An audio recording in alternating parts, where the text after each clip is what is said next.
Well, Martin Bergh, who's MD of Rooibos, on the line now to explain what the victory means for the Rooibos brand. Good morning to you, Martin. This has been a long-running issue, maybe as long as your career in the industry. I don't know how long that is, but obviously very important to you. Indeed, it has been a long-running issue, and it is important. It, in fact, really reared its head 20 years ago when a company in America trademarked Rooibos, and we had a big fight to prove that the mark actually belonged to South Africa. And of late, of course, the issue in Europe and the whole process in getting to a GI. Yeah, Martin, is there a lot of pent-up marketing spend, marketing activity that can now be released because you've got freedom now to do what you want with the brand? Well, the Rooibos industry is structured in layers. There's the farmer, and then there's the processor, and then there's the brand owners.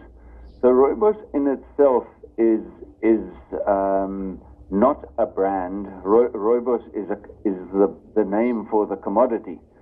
So where we as an industry will do promotion on a generic level, the branders do it on a different level. So there's a separation between the two. Okay, and how many companies are there? I mean, I'm aware of a couple of the brands, and we have it in our house. That's one of the tea brands. Occasionally one feels like it.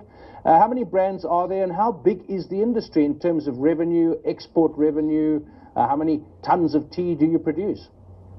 The industry is about 15,000 tons, which is 15 million kilos, and in every kilogram there are 400 cups of tea.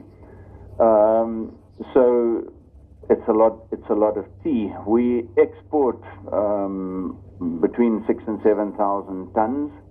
The rest is consumed in South and Southern Africa. So it's very roughly a 50-50 split. The revenue is about 1.5 billion at retail level, of which more or less half is South African.